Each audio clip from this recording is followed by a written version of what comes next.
It is true that ancient civilizations always venerated the sun. The chief god in most pantheons is the sun god. However, Zeitgeist implies here that Jesus, the only begotten Son of God, is an outgrowth of God's Son, S-U-N. God's Son, S-O-N, and Son, S-U-N, are homophones. But this argument cannot be made in other languages, so the point is invalid.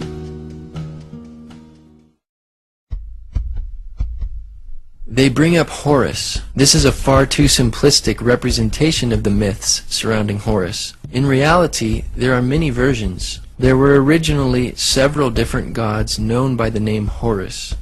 It seems Zeitgeist is trying to make a parallel between Set or Seth and Satan. Besides both of these figures being evil and starting with the letter S in English, there is no parallel. The birth on December 25th can be immediately dismissed as irrelevant because nowhere in the Bible do we find any reference to the birth of Jesus being on December 25th. Nor do we find the birth of Horus on December 25th, but in the month of Koyak, or July 15th. Obviously, Jesus was not born in December, or any time in the winter for that matter, because we read in the Gospel of Luke, chapter 2, verses 7 and 8, that there were shepherds watching over their flocks at night. Jesus was most likely born in late spring or early autumn, as most scholars would agree. This date of December 25th was chosen about 300 years after the origins of Christianity in AD 354 by Roman Bishop Liberius of the Roman Catholic Church, based upon pagan thought and coinciding with the pagan sun god worship observance of the winter solstice and the Roman traditions of Saturnalia, rather than on biblical truth. This is why many Christians do not celebrate Christmas, because it is irrelevant to the Bible and rooted in pagan practice. Regarding Isis being known as Isis Mary, there is no scholarly information to substantiate this claim. There is also no evidence that Isis was a virgin in the myth. Translated from the Hymn of Osiris, the myth distinctly says Isis drew from him his essence. Various Egyptian scholars state very clearly that Isis was not a virgin when she gave birth to Horus, as Mary was when she gave birth to Jesus. For example, Richard Wilkinson, author of Complete Gods and Goddesses of Ancient Egypt, states, "Through her magic, Isis became pregnant by him, eventually giving birth to their child, Horus." As for the star in the east claim, there is no such myth in the story of Horus. There is no evidence in Egyptian astrotheology that they assigned the alignment of Sirius, the star in the east, to signify the birth of Horus. Neither is there any mention of any kings of any number. Even if Zeitgeist was right about this claim, it is irrelevant, because the Bible does not number the men that came to Jesus' birth, nor were they kings, they were magi, or wise men. Horus becoming a teacher at age 12 is nowhere to be found in the accounts of Horus. There is a form known as Horus the Child, but he wasn't a prodigal teacher. He was kept hidden away in the papyrus marshes by his mother until he was ready to be ruler of Egypt. In addition, no bibliographic material suggests Horus had a ministry, much less at the age of 30, nor was he baptized by Anup. The character Anup, which is also known as Anubis or Anpu, means royal child and is usually depicted as a jackal-headed or wild dog-headed man. Anubis was the lord of embalming, and through this is connected with incense and perfumery, but not baptism. Neither are there any statements to the effect that Horus had 12 disciples. Mention of Horus's followers are in the translation of the Liturgy of Funeral Offerings, the fourth ceremony. Actually, Horus had 4 followers called Hiru Shemsu.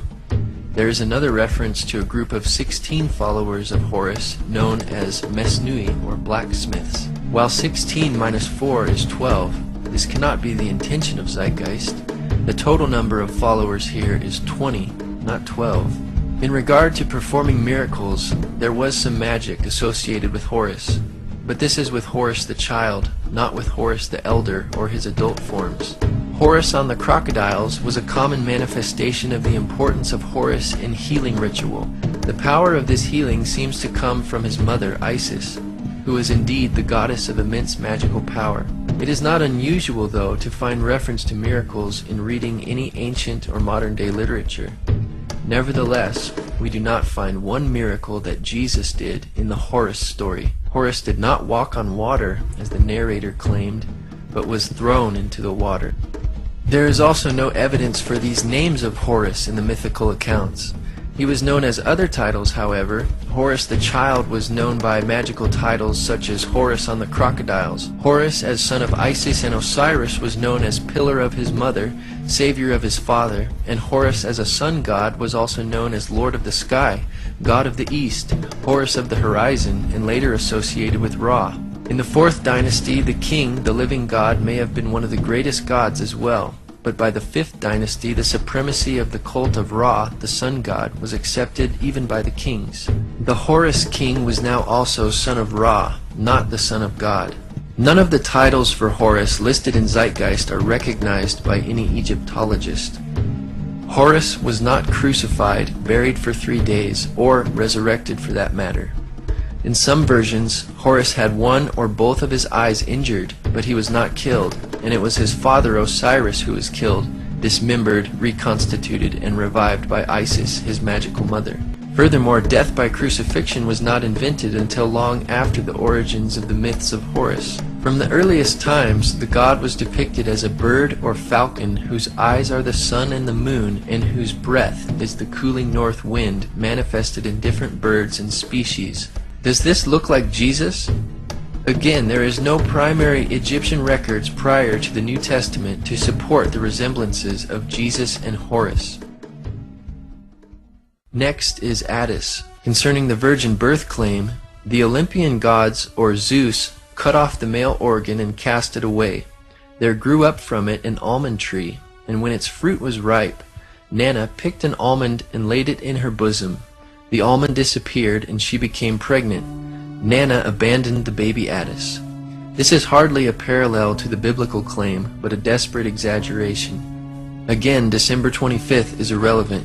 After Attis was tended by a he-goat, Attis fell in love and was not crucified, but castrated himself under a pine tree, which in no sense can be seen as death by crucifixion on a tree or a cross. Then Cybele restored Attis to life. Many critics refer to this as the resurrection of Attis, though there is no mention of a tomb or a 3-day period. Additionally, apologetics author Charlie Campbell states, the alleged resurrection of Attis isn't even mentioned until after 150 AD, long after the time of Jesus. Furthermore, Dr. Walter Burkert, a Greek religion scholar and author, stated, there is no evidence for a resurrected Attis. Even Osiris remains with the dead. As the Princeton theologian J. Gresham Machen points out, the myth contains no account of a resurrection.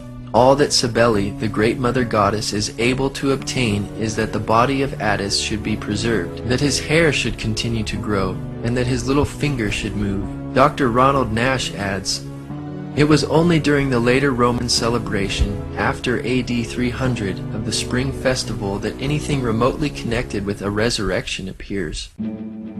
Concerning Krishna, in Joseph Campbell's book Occidental Mythology, page 342, he stated, Krishna, whose terrible uncle Kansa was the tyrant king, the Savior's mother Devaki was of royal lineage, the tyrant's niece, and at the time when she was married the wicked monarch heard a voice mysteriously, which let him know that her 8th child would be his slayer. He therefore confined both her and her husband in a closely guarded prison where he murdered their first 6 infants as they came. According to this story, the mother Devaki had 7 children before Krishna was born.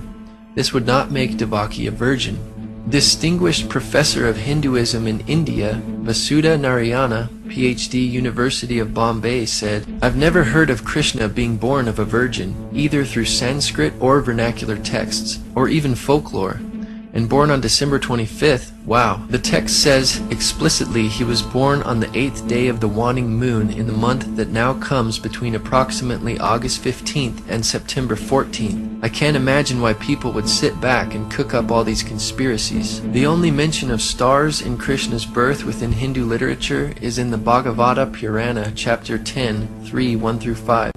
Then there was the supreme hour, all auspicious and most suitable, with the constellation of Rahini rising, and all the stars and planets in a favorable position, Everywhere was peace. The multitude of stars twinkled in the sky, and cities, towns, pasturing grounds, and mines were at their best. The minds of the saintly, oppressed as they had been by the Asura, Kamsa and his men, turned perfectly contented when in that situation the kettle drums together resounded with the unborn one to be born. Twinkling stars in the sky are far from the biblical account of a star in the east signaling Jesus' birth. In the film Zeitgeist, author Edward Carpenter is cited for providing this information on Krishna's supposed miracles and resurrection. Carpenter, in his book Pagan and Christian Creeds, stated, "To go into the parallelism of the careers of Krishna, the Indian sun god, and Jesus would take too long, because indeed the correspondence is so extraordinarily elaborate." He then cites Robertson's Christianity and Mythology as a reference. Then Robertson transcribes the outline of the well-known Krishna saga as follows. The son of Devaki, the two brothers grew up in the midst of the shepherds, slaying monsters. Arrived at adolescence, the two brothers put to death Kamsa, and Krishna became king. He continued to clear the land of monsters. After having been present at the death of his brother, he himself perished, wounded in the heel by the arrow of a hunter. Thus we read in the well-known Krishna saga that there is no virgin birth, no star, and no miracles. The comparisons are not so extraordinarily elaborate after all. Robertson also stated, "The case in favor of the assumption of Christian priority has been in a general way strengthened by the precise investigation of Hindu literature, which has gone to show that much of it, as it stands, is of far later redaction than had once been supposed." Thus, Zeitgeist cites Carpenter, and Carpenter cites Robertson, who admits that Hindu literature is of much later publication than previously assumed, and therefore any similarities between Christianity and Hinduism were borrowed by the Hindus and not vice versa. In the long Indian epic poem, the Mahabharata, Book 16, there is an account of the death of Krishna. It reads, "Having restrained all his senses, speech, and mind, Krishna laid himself down in high yoga. A fierce hunter of the name of Jara then came there, desirous of a deer.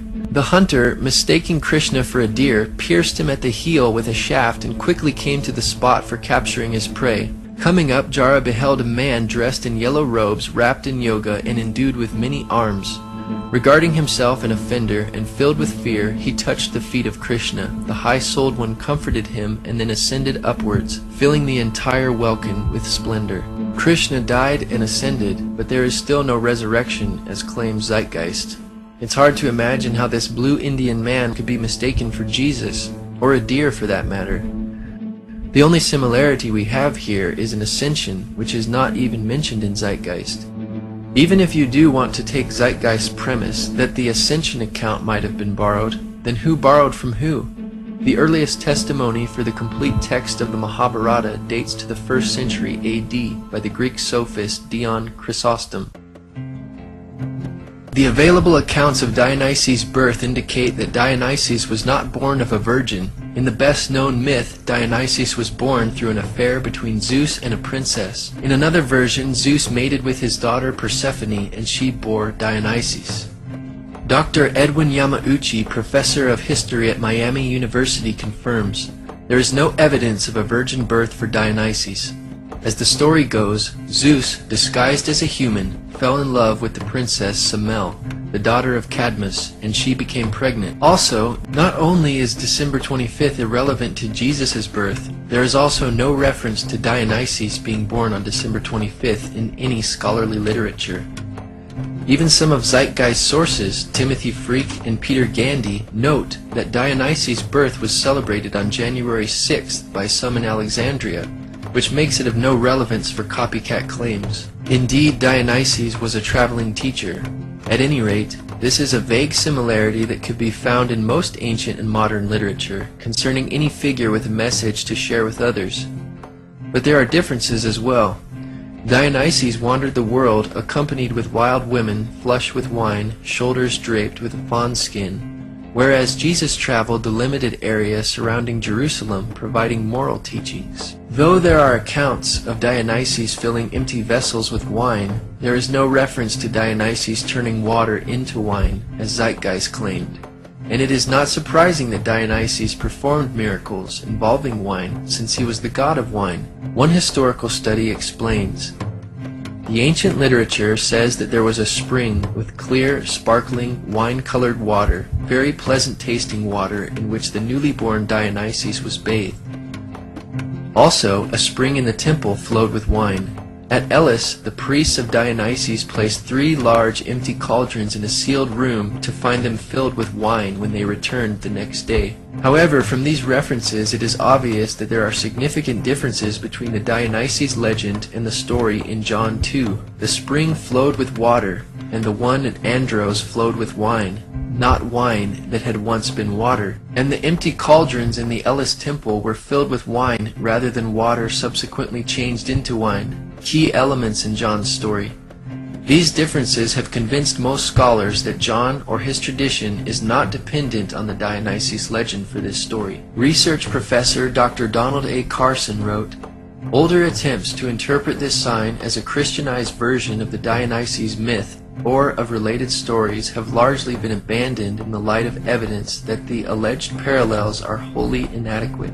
Zeitgeist's source for these titles of Dionysus, Acharya S., only says he was considered the only begotten Son, Alpha and Omega, etc., not that he actually was known by these titles. She has absolutely no source for the title King of Kings, which is a generic term in the first place, and secondly does not even suit Dionysus, since Zeus was the head god according to mythology. Nor does the title Only Begotten Son suit Dionysus, since Zeus had several offspring including Athena, Apollo, Artemis, Hermes, Persephone, Dionysus, Perseus, Heracles, Helen, Minos, and Muses. James Frazer, author of The Golden Bough, is cited in Zeitgeist for this claim of the resurrection. With such an array of options, it may be no surprise that at least one variation bears a superficial resemblance to what happened to Jesus. Still, this vague description does not match with the Jewish concept of resurrection. You're going to have to give me a date for the earliest inscription, because Dionysus, I don't know anybody who thinks Dionysus is pre-Christian, not the resurrection portion. Okay, well, all I can tell you is that the myth is that he is torn apart by the Titans, eaten, and he is raised from the dead. But what is the date? I don't know the date of the, as I said, of the original, as far as any writings we have. I know that with the myths, the Greek myths, most of our Greek myths, we do have from later collections, except we know they were told earlier because we have the vase paintings depicting them going way back in time. But the question is there a resurrection? And since we don't have any resurrection predating the 2nd century all the way to the 4th century are the earliest ones, 2nd to 4th, we can say, well, maybe there's a resurrection there, but there's no data. Even Tim Callahan, the skeptic you just saw defending Dionysus, admits there is no crucifixion. Even the skeptic Tim Callahan critiques the movie Zeitgeist, saying, perhaps the worst aspect of Part 1 of Peter Joseph's internet film Zeitgeist is that some of what it asserts is true. Unfortunately, this material is liberally and sloppily mixed with material that is only partially true, and much that is plainly and simply bogus. The evidence for Jesus as a real historical personage, though meager, is solid. Mithra is the only one of these pagan gods mentioned that could have conceivably come in contact with Christianity. As the late Dr. Ronald Nash puts it, Mithra was supposedly born when he emerged from a rock. Unless this rock was a virgin, there is no virgin birth for Mithra. For the last time, December 25th is irrelevant to origins. The claim of Mithra having 12 disciples comes from Zeitgeist sources, Acharya S., Timothy Freak, and Peter Gandy, yet there is no documentation for this claim in their books.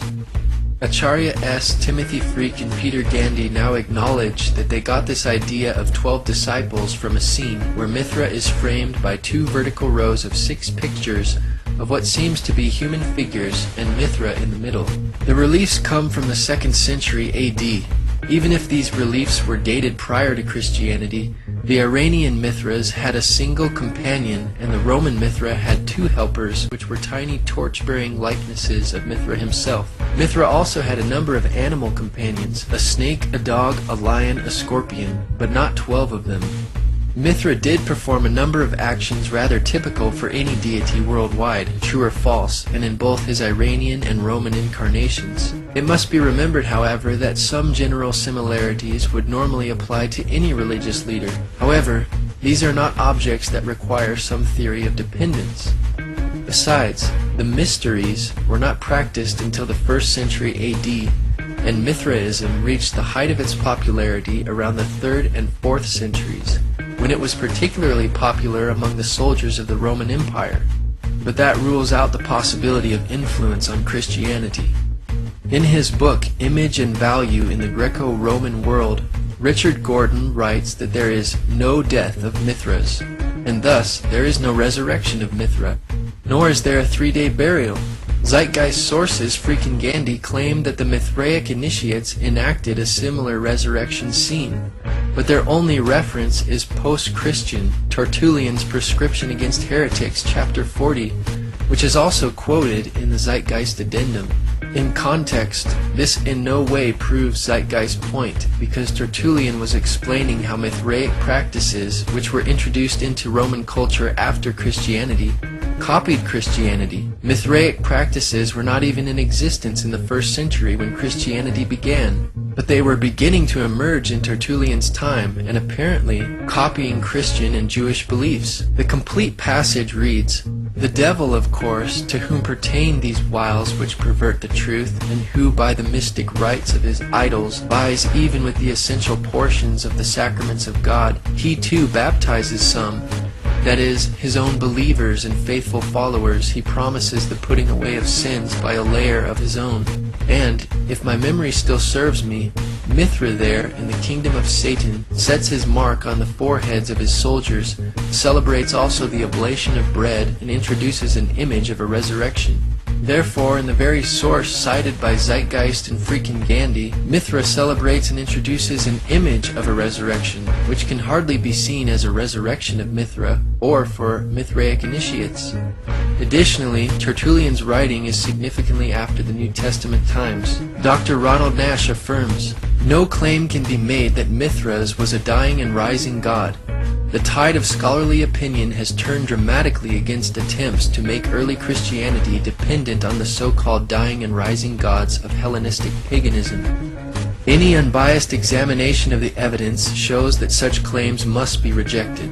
Sunday worship only appears in Roman Mithraism, and Acharya S. is apparently assuming that what held true for Roman Mithraism also held true for the Iranian Mithraism, but there is no evidence for this idea. It is therefore unlikely that borrowing occurred, but if there was borrowing, it was the other way around. Though the Bible teaches that Jesus rose from the dead on Sunday, and early Christians considered this the Lord's Day, they not only worshipped him on this day of the week, but every other day as well, as we read in Acts chapter 2, 46 and 47. And the Jews, such as Jesus, worshipped on the Sabbath, or Saturday. In the early 4th century, it was Constantine of the Roman Catholic Church who paganized the meaning of Sunday. His Sunday law of March 7th, AD 321 read, "On the venerable day of the sun, let the magistrates and people residing in the cities rest, and let all workshops be closed." Mithraism could not have influenced the Gospel writers because it was not even known to the Roman world at the time of early Christianity.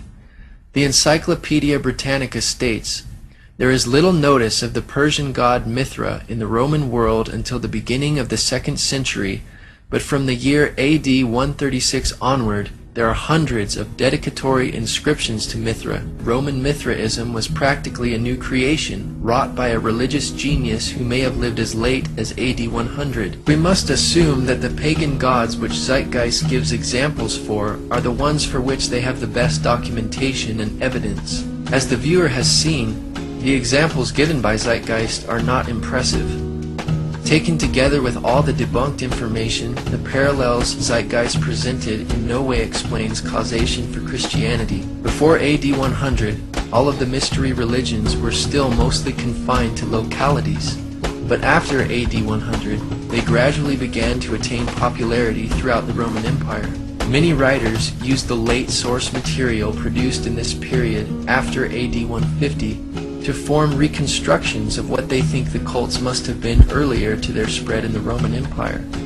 All of these sources and authors cited for these claims in the film Zeitgeist are not original primary sources, nor do they cite such primary or original material in their bibliographies. Even the majority of atheists and non-Christian scholars have rejected the idea that Christianity has been borrowed from ancient myths, including the well-respected Sir Edward Evans Pritchard, who wrote, "The evidence for this theory is negligible."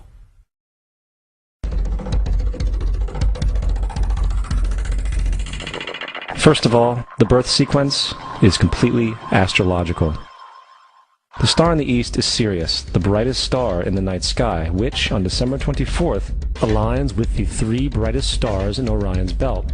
These three bright stars in Orion's belt are called today what they were called in ancient times, the Three Kings. And the Three Kings and the brightest star, Sirius, all point to the place of the sunrise on December 25th. This is why the Three Kings follow the star in the east, in order to locate the sunrise, the birth of the sun. Once again, even if you were to label the three stars in Orion's belt the Three Kings, it would be irrelevant to the Bible, as is December 25th irrelevant. Though the Magi, not kings, presented three gifts, nowhere do the Bible writers make an issue of there being three of them in number. Apparently, it was insignificant to the Gospel writers, and so it is to us as well. This entire astrological premise is problematic. Not only does Sirius align with the three stars in Orion's belt 365 days a year, and not only in December, but they are more or less aligned to the sun for almost all of the winter months. There is nothing at all special about December 25th. In fact, it is by December 25th that Orion is almost totally below the horizon. It would be much more accurate of Zeitgeist if this event was said to happen a month or so earlier.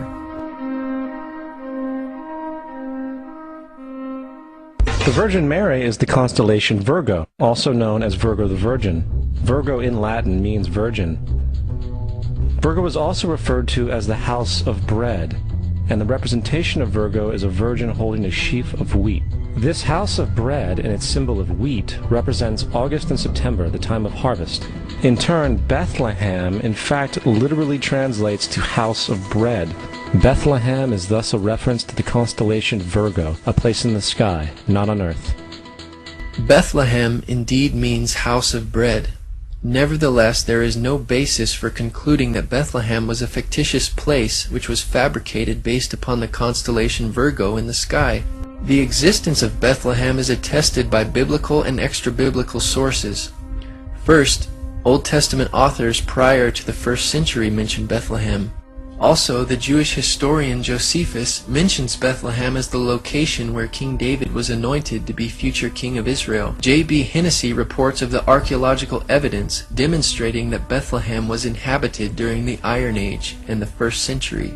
He recorded, "Perhaps most important has been the isolation in 1969 of the Iron Age tell. The limits of the Iron Age occupation, while not entirely clear, appear to be on the flat surface of the slopes immediately beneath the basilica and to the east. The work was carried out by Israel Archaeological Society.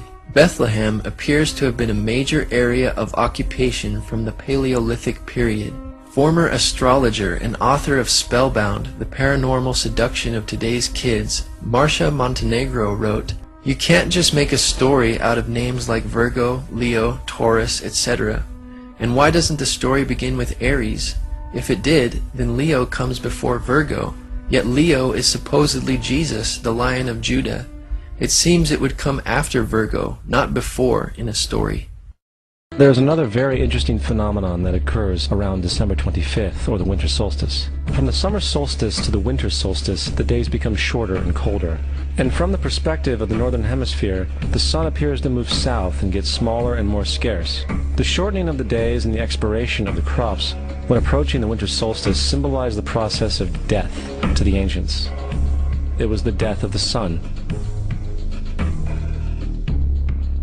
And by December 22nd, the sun's demise was fully realized. For the sun, having moved south continually for 6 months, makes it to its lowest point in the sky. Here a curious thing occurs. The sun stops moving south, at least perceivably, for 3 days. And during this 3-day pause, the sun resides in the vicinity of the Southern Cross, or Crux, constellation. And after this time, on December 25th, the sun moves 1 degree, this time north, foreshadowing longer days, warmth, and spring. Anybody with a simple astrology program can confirm for themselves that during the lifetime of Jesus, or in any other time for that matter, that when the sun rises, it is nowhere near the Southern Cross. The idea that the sun rises in the Southern Cross constellation is ridiculous. Dr. Noel Swerdlow is professor of astronomy and astrophysics at the University of Chicago.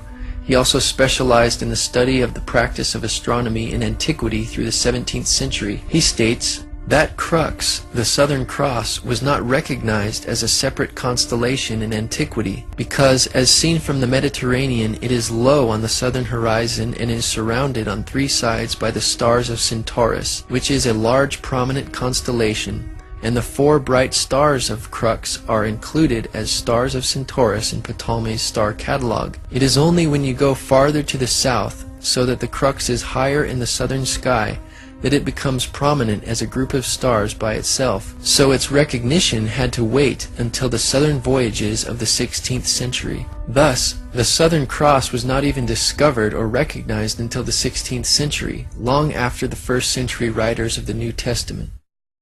And thus it was said, the sun died on the cross, was dead for 3 days, only to be resurrected or born again.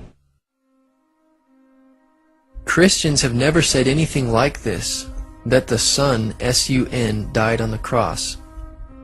Maybe Peter Joseph wants us to think ancient religions said this, but they did not either, and there is likewise no reference or source for such a saying. Now, probably the most obvious of all the astrological symbolism around Jesus regards the 12 disciples. They are simply the 12 constellations of the zodiac, which Jesus, being the sun, travels about with. The source for this claim is author and skeptic Acharya S., who alleges the sun's followers or disciples are the 12 signs of the zodiac through which the sun must pass. But Jesus did not pass through his 12 disciples in any fashion similar to the zodiac. If the Bible was based off the zodiac, we would expect to see the similar movement of Jesus through the disciples. Furthermore, the 12 disciples were most certainly assigned by Jesus because of the 12 tribes of Israel, which Zeitgeist also alleges is symbolic of the zodiac. But the book of Genesis was written approximately in 1000 BC and contains the story of the 12 tribes of Israel, which would have occurred even earlier. The division into the 12 zodiacal signs did not occur until the Babylonians made the divisions in the 5th century BC. Therefore, reading astrology into the 12 tribes upon which the apostles of Jesus were based is impossible, because the 12 tribes existed long before the division of the 12 signs of the zodiac. Astronomer J. Pasakoff confirms, the Babylonians divided the zodiac into 12 constellations in the 5th century BC. So the only evidence that remains for this claim is the number 12. If we want to accept their allegations on this, however, we also need to accept that Dunkin' Donuts is owned by an astrologer, since you get a discount when you buy a dozen donuts. Grocery stores are also owned by astrologers, since they sell you eggs by the dozen. Even our legal system must be influenced by astrology, since there are 12 jurors. Unlike fictitious myths and legends associated with astrology, we have much historical evidence that the 12 apostles were indeed real historical people. For example, in 95 AD, Clement wrote, Peter, through unrighteous envy, endured not 1 or 2, but numerous labors when he had at length suffered martyrdom. departed to the place of glory due to him. In fact, the number 12 is replete throughout the Bible.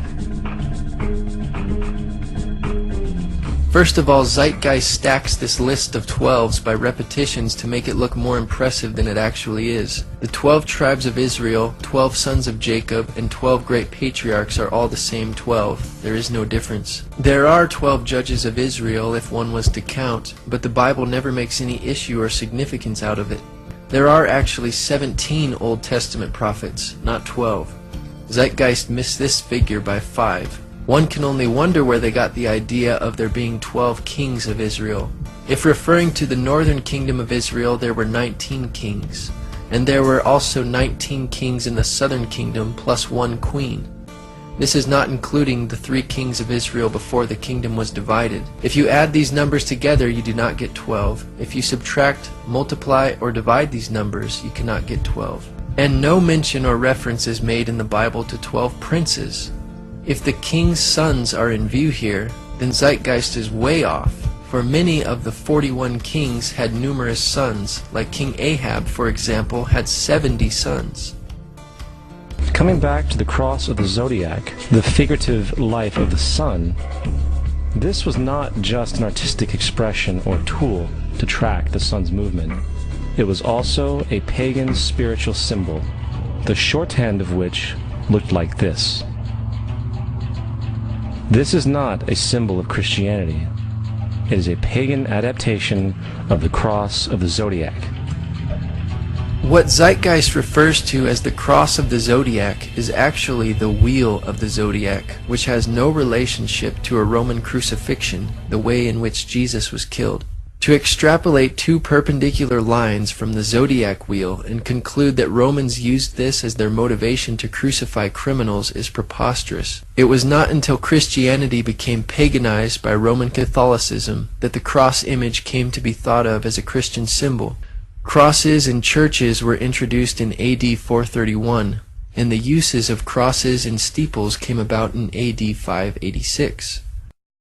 Now, the Bible reflects, broadly speaking, a symbolic movement through 3 ages while foreshadowing a 4th.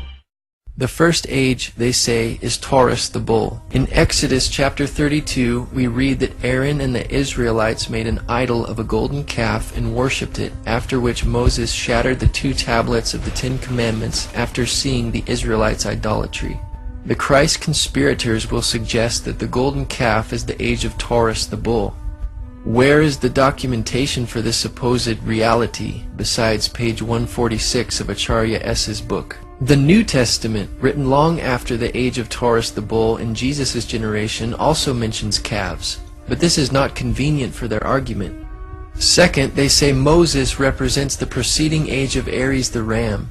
They say that Moses represents the ram and that this is the reason Jews blow the ram's horn. However, Moses is never recorded blowing a ram's horn.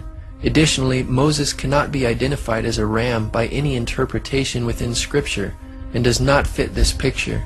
Even Zeitgeist's own source for this claim, Leopold Wagner, says no such thing. On the page cited of Wagner's book, we read, "The use of the ram's horn at this season is appropriate, since, according to tradition, it was on this first day of Tishri that a ram was offered up instead of Isaac on Mount Moriah." Thus, even Zeitgeist's source states the obvious reality as to why Jews blow the ram's horn today, and says nothing of the age of Aries. The most memorable text in the Bible mentioning a ram is that previously mentioned in Zeitgeist's own source, where God provided the sacrifice of a ram for Abraham instead of Isaac his son.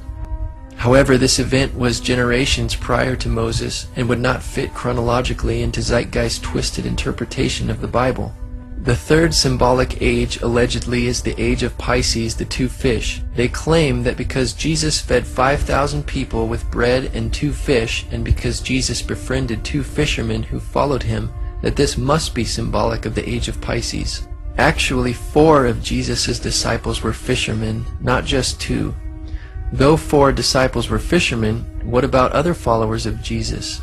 Matthew, for instance, was a tax collector, Simon was a zealot, Luke was a physician and historian, Paul was a Pharisee and a tent maker. What is their significance to astrology? They have none. And I think we have all seen the Jesus fish on the back of people's cars. Little do they know what it actually means. It is a pagan astrological symbolism for the sun's kingdom during the age of Pisces. Actually, the fish symbol was an identifying symbol for Christ which early persecuted Christians used, and it has nothing to do with the age of Pisces. The Greek word ichthus for fish is an acrostic based on the initials of Jesus Christ, Son of God, Savior. Indeed, Jesus fed 5,000 people with 2 fish and 5 loaves of bread. But he later fed 4,000 people with a few fish, or more fish than 2 fish, and 7 loaves of bread. Obviously, Zeitgeist does not quote this event because it does not fit their paradigm. According to Zeitgeist hermeneutic, it could just as easily be called the age of bread, but there is no such thing. Jesus also healed people, gave sight to the blind, raised the dead, walked on water, and cast out demons of people, but there is no astrological ages accompanying these miracles. Besides, fish and fishermen are also mentioned in the Old Testament, which predated Jesus and was prior to the age of Pisces. New Testament stories also refer to a rooster, doves, donkeys, birds, camels, sheep, and goats, yet none of these animals would normally fall under the age of Pisces, like fish. In Luke chapter 22 verse 10, Jesus tells his disciples to enter into the city where they will meet a man bearing a pitcher of water. Acharya S. and Zeitgeist claim this is a symbolic foreshadowing of the age of Aquarius, or the water bearer. How the text conveys foreshadowing one cannot say, except for Acharya S. Acharya goes farther than Zeitgeist, claiming Jesus was baptized in Aquarius, the water bearer, hinting that Jesus will bring in the age of Aquarius. But the age of Aquarius begins around AD 2150, so how exactly was Jesus baptized in Aquarius? Acharya S. then claims that Jesus became the Good Shepherd and the Lamb in Aries the Ram. Aries, from about 2150 BC to AD 1, which has already been attributed to Moses, is now attributed to Jesus, but has nothing to do with Jesus, just as it had nothing to do with Moses. A lamb is not a ram, and has nothing to do with shepherding sheep. The only parallel here is that they are animals. This is a wild generalization. She goes on to state that Jesus told parables of the sowing and tilling in the fields in Taurus the bull. Acharya has now attributed all 4 of these ages to Jesus somehow. But which one is it? To these critics, any mention of bulls is automatically accredited to the age of Taurus, any mention of animals to the age of Aries, any reference to fish to the age of Pisces, and any reference of water to the age of Aquarius. You would think that there would be much less broad and cryptic references if this were the reality and the intention of the writers of the Bible. Jesus told parables in several agricultural metaphors, including fig trees, wheat and tares, sheep and goats, seeds, and many others. But there is no supposed symbolic age for these parables. Obviously, Bible stories will abound with fish, because fish were the most common source of protein near the Sea of Galilee. Now, we have all heard about the end times and the end of the world. The cartoonish depictions in the book of Revelation aside, the main source of this idea comes from Matthew 28:20, where Jesus says, "I will be with you even to the end of the world." However, in the King James Version, world is a mistranslation, among many mistranslations. The actual word being used is eon, which means age. I will be with you even to the end of the age, which is true, as Jesus' solar Piscean personification will end when the sun enters the age of Aquarius. The entire concept of end times and the end of the world is a misinterpreted astrological allegory.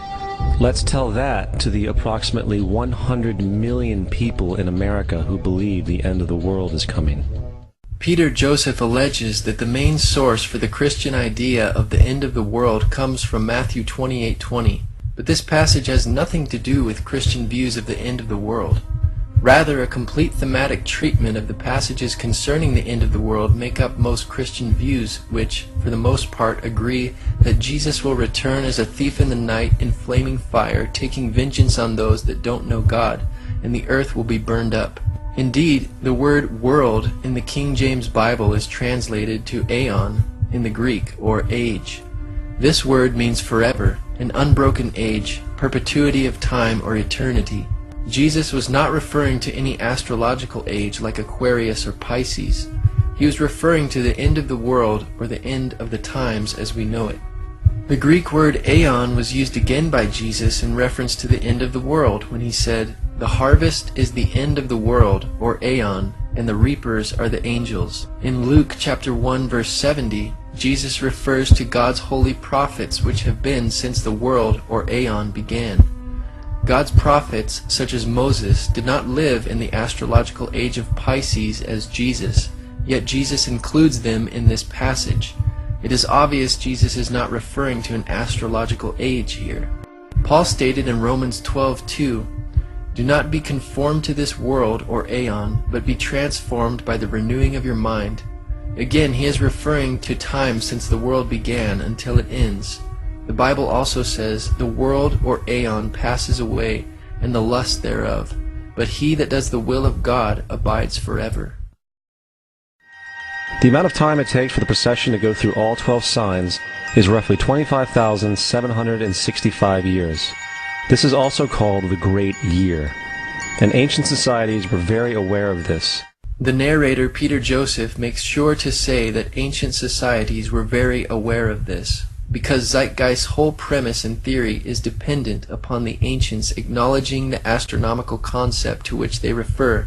However, modern astrological beliefs are not identical to the ancient astrological beliefs, and Zeitgeist's argument regarding the various astrological ages is irrelevant. Historian of science and winner of the Genius Award from the MacArthur Foundation, Dr. Noel Swerdlow's response to Acharya's claims in Zeitgeist are as follows. In antiquity, constellations were just groups of stars, and there were no borders separating the regions of one from the region of another. The modern ideas about the age of Pisces or the age of Aquarius are based upon the location of the vernal equinox in the regions of the stars of those constellations. But the regions, the borders between those constellations, are a completely modern convention of the International Astronomical Union for the purpose of mapping, and never had any astrological significance. I hope this is helpful, although in truth what this woman is claiming is so wacky that it is hardly worth answering. So when this woman says that the Christian fish was a symbol of the coming age of Pisces, she is saying something that no one would have thought of in antiquity, because in which constellation of the fixed stars the vernal equinox was located was of no significance, and is entirely an idea of modern, I believe, 20th century astrology. The borders of constellations between, say, Aries, Pisces, and Aquarius are modern conventions of the International Astronomical Union, and there is nothing ancient about them. The Bible is nothing more than an astrotheological literary hybrid, just like nearly all religious myths before it. Most people with a basic knowledge of the Bible would immediately see the fallacies and contradictions in these arguments.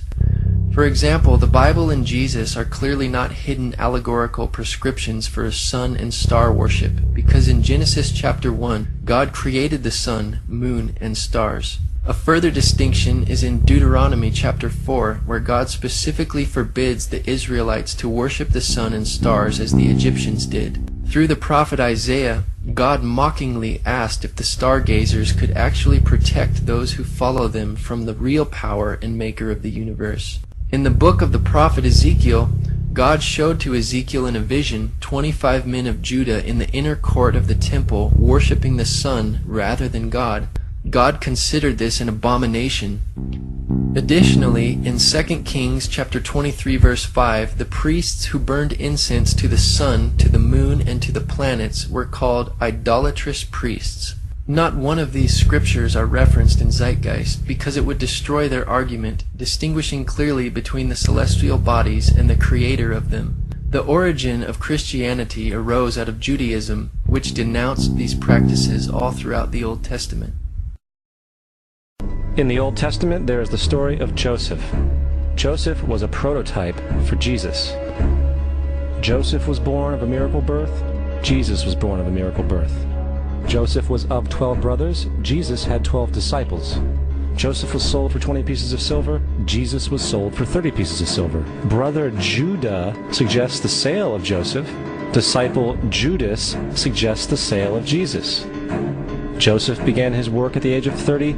Jesus began his work at the age of 30. The parallels go on and on. Here, Zeitgeist's case is very misleading. Though God opened Rachel's womb, it's difficult to consider the birth of Joseph a miracle birth like that of Jesus, who was divine and born of a virgin. Indeed, Jesus had 12 disciples, but Joseph only had 11 brothers. There is no parallel. Though Judas suggested the sale of Joseph, it was Midianite merchantmen that sold Joseph to the Ishmaelites as a slave. Jesus, on the other hand, was not sold, but betrayed by Judas, who was paid 30 pieces of silver by the Jews. Jesus did begin his ministry at age 30, but Joseph began his prophetic ministry receiving dreams from God at age 17. The age 30 for Joseph is mentioned in Genesis, but the Bible simply says, Joseph was 30 years old when he stood before Pharaoh, king of Egypt.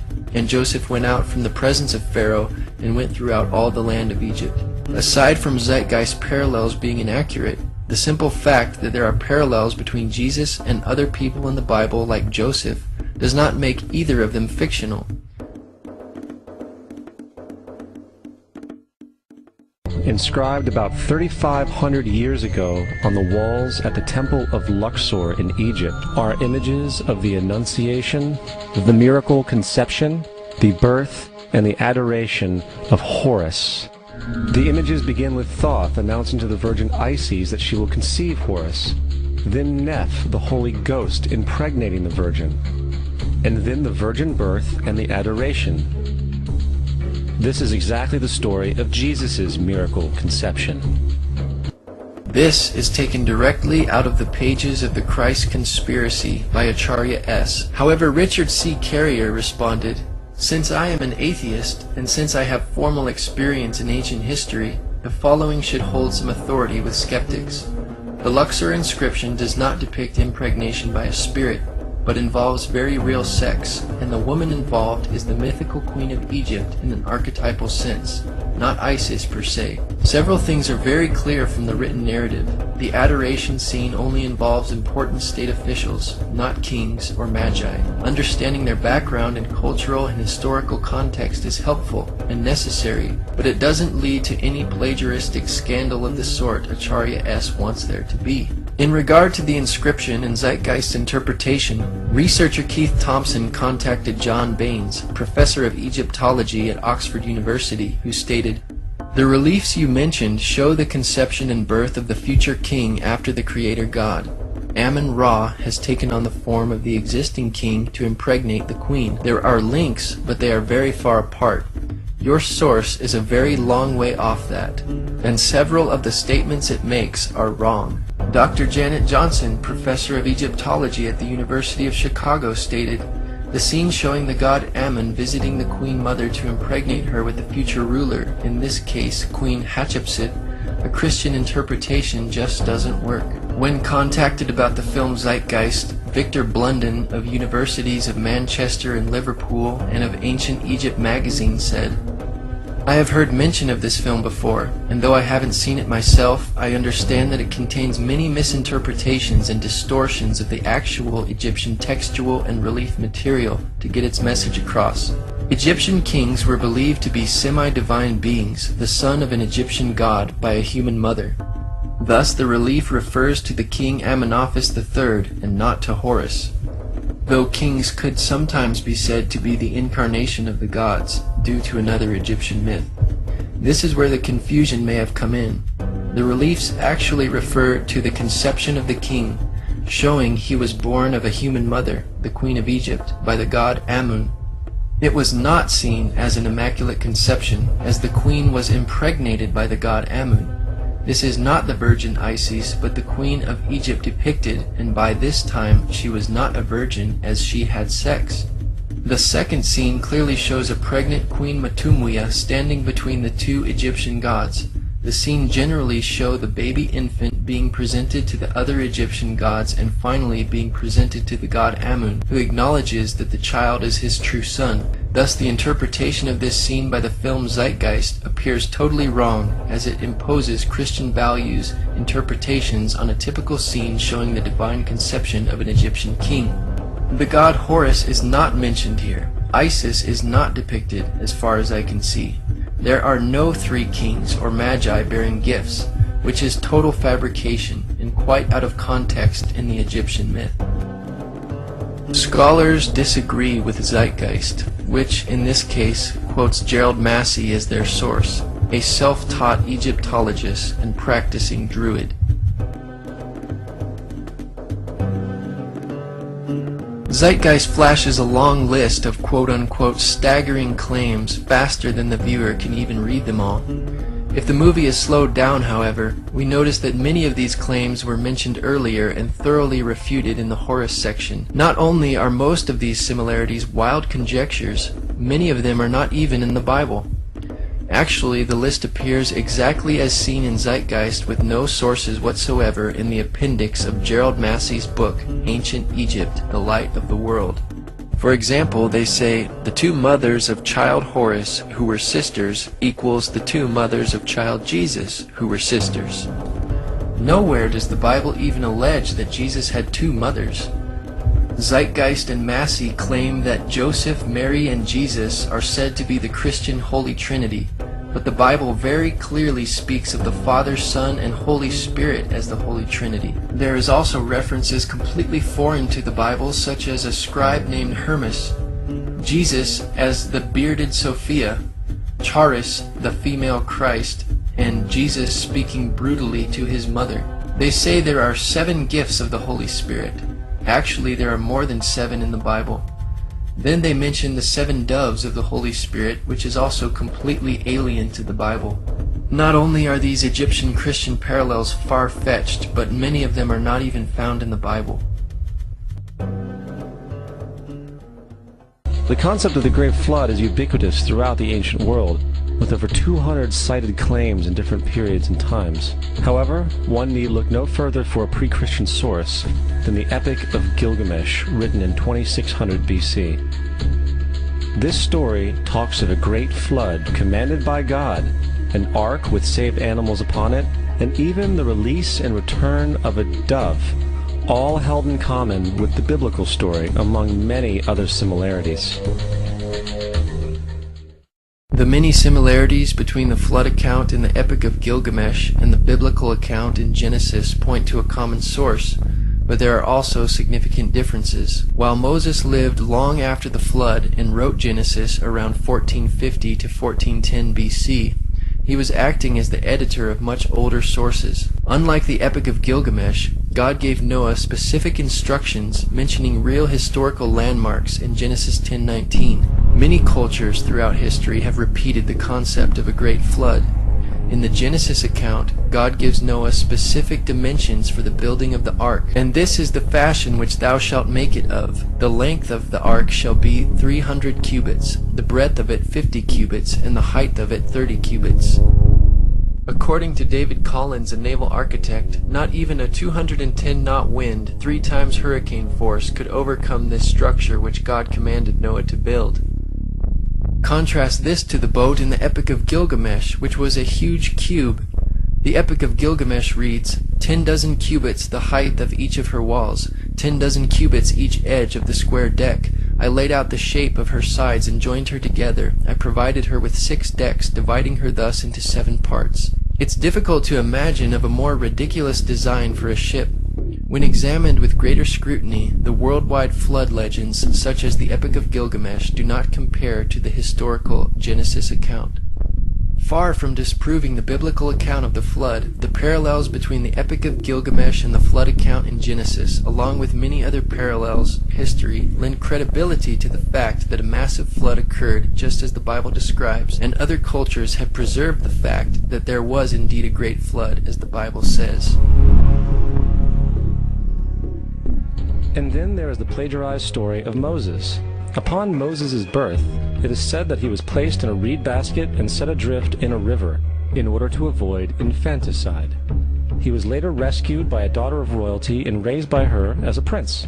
This baby in a basket story was lifted directly from the myth of Sargon of Akkad. of around 2250 BC. Sargon was born, placed in a reed basket in order to avoid infanticide, and set adrift in a river. He was in turn rescued and raised by Aki, a royal midwife. First of all, the time of Moses and his 5 books, including the book of Exodus, have been dated around 1400 BC, while the initial date range of the Sargon legend is anywhere between 2039 and 627 BC, not 2250 BC as Zeitgeist claims.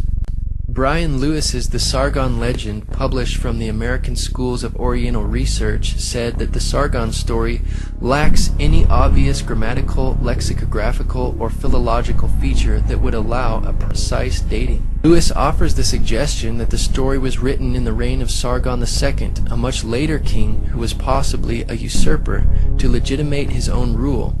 In favor of a late date of the Sargon story are Neo-Assyrian orthographic forms, idiomatic expressions attested only in a later period, and the mention of cutting roads with bronze or copper picks. In any event, there is no satisfactory reason to propose borrowing or fictionalization in either direction. Moses is known as the lawgiver, the giver of the 10 Commandments, the Mosaic Law. However, the idea of a law being passed from God to a prophet up on a mountain is also a very old motif. Moses is just another lawgiver in a long line of lawgivers in mythological history. In India, Manu was the great lawgiver. In Crete, Minos ascended Mount Dicta, where Zeus gave him the sacred laws, while in Egypt there was Meses, who carried stone tablets and upon them the laws of God were written. Acharya S. is our source that notes the similarities between Moses, Manu, Minos, and Meses. As usual, these claims cannot be supported by credible or primary sources. Acharya's source is Deceptions and Myths of the Bible by Lloyd Graham, published in 1991. This book is also a terrible reference which has no original source material. Even skeptic author Michael Lido, who originally used Graham's book, agrees. Graham's Deceptions and Myths of the Bible, I will concede, is a terrible source. Once I discovered how bad the source was, I had to edit the book prior to publishing. Regarding the Meses and Moses connection, the skeptic author Michael Lido says, I will not argue the Meses story. I do not like it myself. And as far as the 10 Commandments, they are taken outright from spell 125 in the Egyptian Book of the Dead. Spell 125, the earliest collection, dates from 1580 to 1350 BC. It is therefore reasonable to suggest that the 10 Commandments predate spell 125, given that the Pentateuch has been dated to belong to approximately 1400 BC. However, plagiarism cannot be proven in either direction. Perhaps it would be more relevant to note the major differences between the two. The 10 Commandments represent a concise, positive instruction from God to man, and the life he should lead. Spell 125 represents a countless disarray of negative protests by the already dead. Throughout history, ancient civilizations have defined right and wrong, good and evil. Nevertheless, all modern and ancient societies have maintained some standard of law or code of which there is much overlap and similarities between variations throughout history. As the Apostle Paul wrote, For when the Gentiles, which do not have the law, do by nature the things contained in the law, these, not having the law, are a law to themselves, which show the work of the law written in their hearts, their conscience also bearing witness, and their thoughts the meanwhile accusing or else excusing one another. Justin Martyr, one of the first Christian historians and defenders, as far as he was concerned, the devil did it. The devil had the foresight to come before Christ and create his characteristics in the pagan world. Justin Martyr, the early Christian defender, was raised in a pagan home and was familiar with Greek philosophy. All these passages suggest that Justin Martyr is simply attempting to convince skeptical pagan audiences by parallels that would be familiar and communicable to them. He was also attempting to convince the Roman emperor that Christian teachings and claims were not that different from other religions that enjoyed Rome's protection, while Christians were being persecuted and killed for their beliefs. J. Gresham Machen, a New Testament professor at Princeton Theological Seminary, stated, When Justin Martyr refers to the birth of Perseus as a birth from or through a virgin, He is going beyond what the pagan sources contained. There seems to be no clear evidence that pagan sources used the word virgin as referring to mothers of heroes, mythical or historical, who are represented as being begotten by the gods. Zeitgeist claims that the devil had the foresight to come before Christ and create these characteristics in the pagan world is yet another obvious misinterpretation of the text. Justin Martyr wrote, "From what has been already said, you can understand how the devils, in imitation of what was said by Moses, asserted that Proserpine was the daughter of Jupiter, and instigated the people to set up an image of her under the name of Korah. For as we wrote above, Moses said, 'In the beginning God made the heaven and the earth, and the earth was without form and unfurnished, and the Spirit of God moved upon the face of the waters.' In imitation, therefore, of what is here said of the Spirit of God moving on the waters, they said that Proserpine, or Coral, was the daughter of Jupiter, and in like manner also they craftily feigned that Minerva was the daughter of Jupiter, not by sexual union, but, knowing that God conceived and made the world by the Word, they say that Minerva is the first conception, which we consider to be very absurd, bringing forward the form of the conception in a female shape. Hence, Justin did not argue that demons or the devil copied Christian beliefs beforehand, as Zeitgeist claims. Rather, they copied the older Jewish beliefs and prophecies about Jesus found in the Old Testament. In another place, Justin says, "And these things were said both among the Greeks and among all nations, where they, the demons, heard the prophets foretelling that Christ would specially be believed in, but that in hearing what was said by the prophets, they did not accurately understand it, but imitated what was said of our Christ. Like men who are in error, we will make plain." If Zeitgeist wants to cite Justin Martyr as an historical reference, it cannot be denied that Justin knew these parallels were hardly parallels at all, because he affirms that the greatest distinction of Jesus, his crucifixion, was not copied by the pagan myths, as Zeitgeist alleges. He said, "But in no instance, not even in any of those called sons of Jupiter, Zeus, did they imitate the being crucified. For it was not understood by them, all the things said of it having been put symbolically." Justin also notes that no proof is offered for the Greek gods, because they were mythical, but Jesus was a historical person. He says, "But those who hand down the myths which the poets have made, adduce no proof to the youths who learn them, and we proceed to demonstrate that they have been uttered by the influence of the wicked demons, to deceive and lead astray the human race." Furthermore, is there any non-biblical historical evidence of any person living with the name Jesus, the son of Mary, who traveled about with 12 followers, healing people and the like? There are numerous historians who lived in and around the Mediterranean, either during or soon after the assumed life of Jesus. How many of these historians document this figure? Not one. However, to be fair, that doesn't mean defenders of the historical Jesus haven't claimed the contrary. 4 historians are typically referenced to justify Jesus' existence. Pliny the Younger, Suetonius, and Tacitus are the first 3. Unlike these mythical deities, the documentation for a historical Jesus is actually more compelling than the documentation for other ancient figures like Confucius and Buddha. Peter Joseph makes several false statements here. First of all, none of these historians mentioned were defenders of the historical Jesus. They were secular or non-Christian sources. In consideration of the lack of attention paid by the ancient Greco-Roman world to the humble beginnings of Christianity and Jesus being a Jewish figure in a remote location on the eastern frontier of the Roman Empire, and was therefore of little interest to the Roman historians writing Roman literature, there is a considerable amount of historical evidence that confirms his existence. There are not just 4 historical references for Jesus' existence, as Zeitgeist boldly alleges, but in fact, 42 authors mention Jesus within 150 years of his life. On the contrary, only 10 authors mention Tiberius Caesar, the Roman emperor, during Jesus' ministry within 150 years of his life.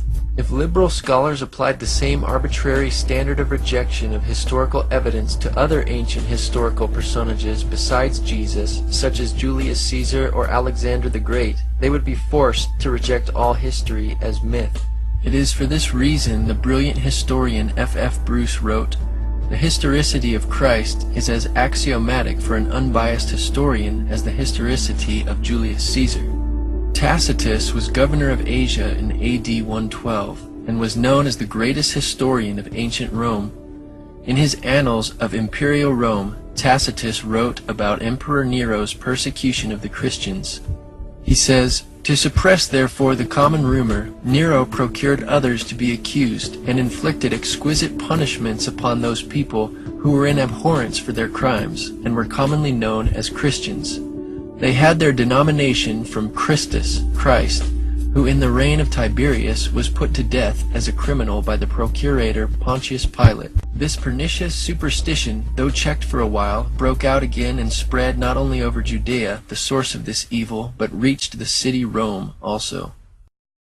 Each one of their entries consists of only a few sentences at best, and only refer to Christus or the Christ, which in fact is not a name but a title. It means the Anointed One.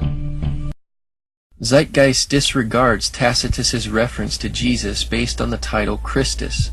But how many Christs were there who were crucified under Pontius Pilate? This witness directly corresponds to the gospel record of Jesus. Christus was Greek for Christ. These historical accounts do not only refer to Christ, as Zeitgeist alleges, but give us much more information, which also concludes that the Christus in view must be Jesus. For example, such historical documents confirm that Jesus was executed as a criminal under the authority of Pontius Pilate, who ruled Judea and under the reign of Emperor Tiberius. History provides proof that the Christians who began in Judea spread through the Roman Empire and suffered great persecution for their faith, and that these Christians derived their worship and religion from the person known as Christ, or the Messiah. All of these details parallel the gospel accounts, validating that Jesus is in view here. Suetonius was the official historian during the reign of both Emperor Trajan and Adrian. Speaking of the Emperor Claudius, who ruled from AD 41 to 54, he wrote, "He banished the Jews from Rome, who were continually making disturbances, Chrestus being their leader." The name Chrestus is another spelling for the name Christ or Christus. This statement from Suetonius also confirms the passage in the Bible within the book of Acts chapter 18 about the exiling of the Jews from Rome during the reign of Claudius. Suetonius also recounts that punishment by Nero was inflicted on the Christians, a class of men given to a new mischievous superstition. Suetonius confirms that Christians were suffering and dying for their conviction that Jesus had lived, died, and risen from the dead. A mischievous superstition, as he called it, not being a Christian. Pliny the Younger was governor of the Roman provinces of Pontus and Bithynia in AD 101 to 110. In a letter to the emperor, Pliny the Younger requested specific instructions about the interrogations of Christians whom he was persecuting. He said he made them curse Christ, which a genuine Christian cannot be induced to do. He continued, "They affirmed, however, that the whole of their guilt or their error was that they were in the habit of meeting on a certain fixed day before it was light, when they sang in alternate verse a hymn to Christ as to a God, and bound themselves to a solemn oath, not to any wicked deeds, but never to commit any fraud, theft, adultery, never to falsify their word, not to deny a trust when they should be called upon to deliver it up." Are we to believe that within 2 generations, fake characters were now being treated as historical people? The fourth source is Josephus, and this source has been proven to be a forgery for hundreds of years. Sadly, it is still cited as truth. Josephus, the Jewish historian, is known for historical works such as Jewish Antiquities, finished in AD 93 or 94. One passage reads, "Now there was about this time Jesus, a wise man, if it be lawful to call him a man, for he was a doer of wonderful works, a teacher of such men as received the truth with pleasure. He drew over to him both many of the Jews and many of the Gentiles. He was the Christ. And when Pilate, at the suggestion of the principal men among us, had condemned him to the cross, those that loved him at the first did not forsake him, for he appeared to them alive again the 3rd day, as the divine prophets had foretold these and 10,000 other wonderful things concerning him. And the tribe of Christians so named from him are not extinct at this day. This is the passage that has raised heated debate among scholars because Josephus, a non-Christian Jew, makes statements about Jesus that an Orthodox Jew would not normally affirm. While some Christian additions may have been obviously foreign to the text, it still contains a great deal of historical truth that Josephus could have easily documented. In fact, the vast majority of scholars do not dismiss the account as a forgery, as Zeitgeist alleges, but believe that Josephus did mention Jesus in this passage, but later insertions were made by a Christian scribe, hence the statements about Jesus that a non-Christian like Josephus wouldn't have made. But the style of Josephus is authentic. The term wise man, for example, is typical for Josephus's writings. Zeitgeist's accusation that this text is a forgery is an exaggeration. Moreover, there is another reference to Jesus in Josephus's work that is not disputed by scholars, proving that Jesus was an historical figure. He says, "But the younger Ananus, who, as we said, received the high priesthood, was of bold disposition and exceptionally daring. He followed the party of the Sadducees, who are severe in judgment above all the Jews, as we have already shown. As therefore Ananus was of such a disposition, he thought he had now a good opportunity, as Festus was now dead, and Albinus was still on the road. So he assembled a council of judges, and brought before it the brother of Jesus, the so-called Christ, whose name was James, together with some others, and having accused them as lawbreakers, he delivered them over to be stoned." So this great first-century non-biblical historian Josephus, writing just a little more than 50 years after Jesus' life and crucifixion, attests that Jesus had a brother named James and was a real historical figure. You would think that a guy who rose from the dead and ascended into heaven for all eyes to see and performed the wealth of miracles acclaimed to him would have made it into the historical record. It didn't, because once the evidence is weighed, there are very high odds that the figure known as Jesus did not even exist. Again, there are not only 4 historical sources for Jesus' existence as Zeitgeist boldly claims, but 42 authors mention Jesus within 150 years of his life. We don't have time to quote them all. Expert on world religions, ancient Christianity, and church history, Robert E. Van Voorst says, "The theory of Jesus' non-existence remains effectively dead as a scholarly question." Again, Zeitgeist misinterprets the Bible, saying Jesus ascended into heaven for all eyes to see. The book of Acts chapter 1 describes Jesus' ascension in front of a very small group of people. To disregard or disbelieve his miracles and resurrection is one thing, but to claim that he never existed in the face of all the evidence is a premise rejected by even non-Christian historians and scholars. Richard Burridge and Graham Gould state that the questioning of Jesus' existence is not accepted by mainstream critical scholarship. Robert Van Voorst has stated, "The non-historicity thesis has always been controversial, and it has consistently failed to convince scholars of many disciplines and religious creeds. Biblical scholars and classical historians now regard it as effectively refuted." It was the political establishment that sought to historize the Jesus figure for social control. By 325 AD in Rome, Emperor Constantine convened the Council of Nicaea. It was during this meeting that the politically motivated Christian doctrines were established, and thus began a long history of Christian bloodshed and spiritual fraud. And for the next 1600 years, the Vatican maintained a political stranglehold on all of Europe, leading to such joyous periods as the Dark Ages, along with enlightening events such as the Crusades and the Inquisition. Regarding Constantine, Dr. Ben Witherington III writes, "What then did Emperor Constantine have to do with all of this process? Constantine ruled as Roman Emperor from about AD 313 to 337. The truth of the matter is that he didn't take full control of the empire before 324, or very shortly before the Council of Nicaea. This fact alone should make evident that most theological issues, including those about Christ's nature, had taken a rather definite shape and trajectory before Constantine had anything to do with them. At the Council of Nicaea, Constantine seems to have favored Christ's true divinity, but he was no theologian, and it certainly wasn't he who wrote the Creed of Nicaea, nor can it be said that he determined the canon. Constantine mainly pronounced the benediction on the deliberations that had already been formulated. Zeitgeist is correct about the Roman Catholic Church's long history of bloodshed throughout the Dark Ages, the Crusades, and the Inquisition. However, these facts do not negate the credibility of Christianity, but rather demonstrate the sinfulness of man. Regardless of how later professing Christians behaved, Jesus taught his followers to love all people, including their enemies, and to remain peaceful with all people at all costs. Violence, bloodshed, and spiritual fraud in the name of Jesus does not come from the Bible, nor does the New Testament condone such events. But it came from the Roman Catholic Church. It was also the Roman Catholic Church that embraced pagan sun god worship. Anybody who reads the New Testament for themselves will see that violent Christians live contrary to what the Bible teaches, and are therefore not followers of Jesus at all. As presented earlier, there are numerous non-biblical historians who speak of Jesus. Thus, it was not the political establishment that sought to historize Jesus.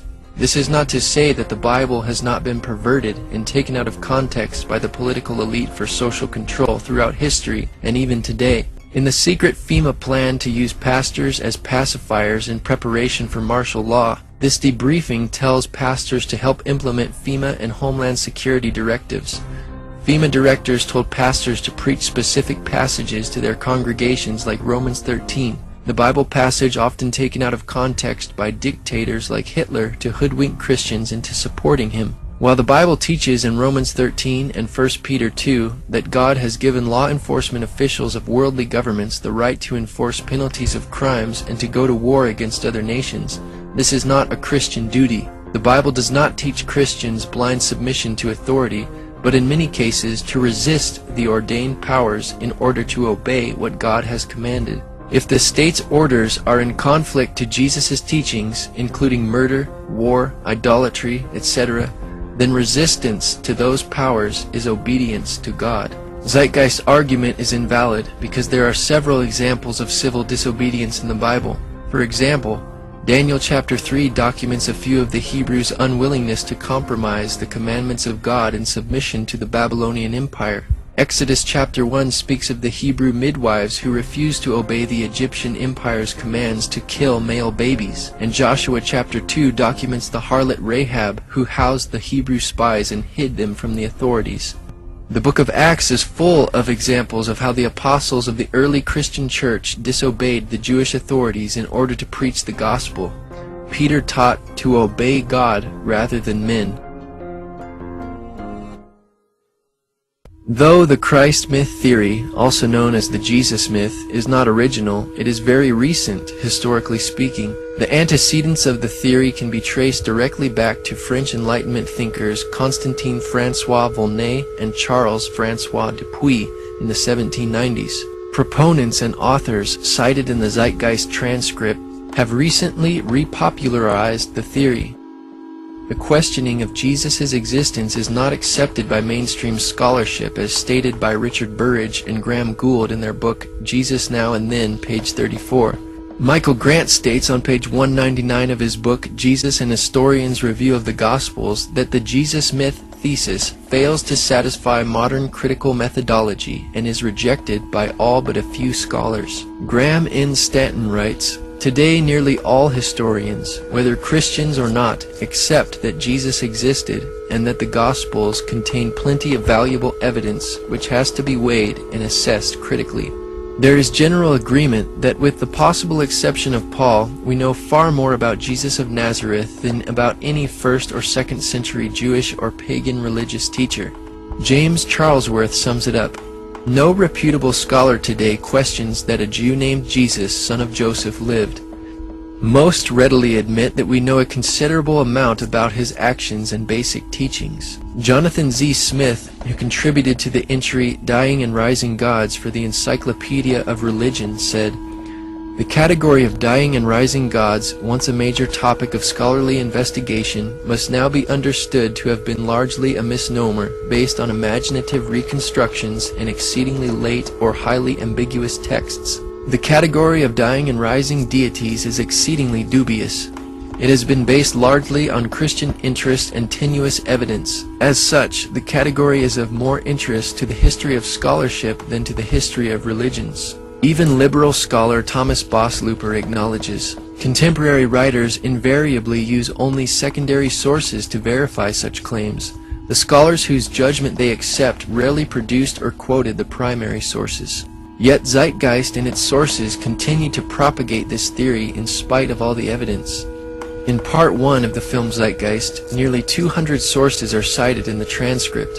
Yet many of these sources are used more than once, and none of them predate Christianity. For example, D.M. Murdoch, who also goes by the pen name Acharya S., is cited 29 times, and Gerald Massey is cited 30 times. The Bible is cited 22 times, almost always with erroneous conclusions. In fact, when the transcript for this film is examined in further detail, we see that less than 25% of these sources are original.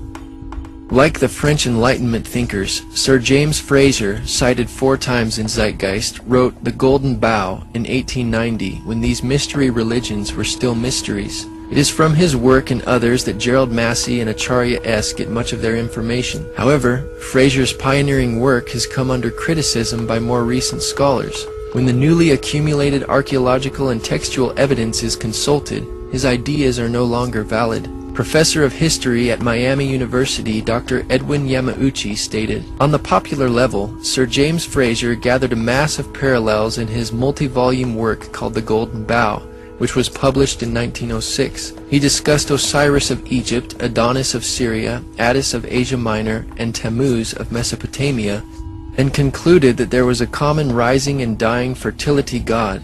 Unfortunately, much of his work was based on a misreading of evidence." In 1970, John Allegro, another of Zeitgeist sources, wrote a book entitled The Sacred Mushroom and the Cross. He proposes that the earliest Christians were actually a secret cult group that used hallucinogenic mushrooms and utilized the name Jesus as a code word to avoid letting outsiders know about their secret activities. Allegro was criticized immediately by almost every major historical scholar.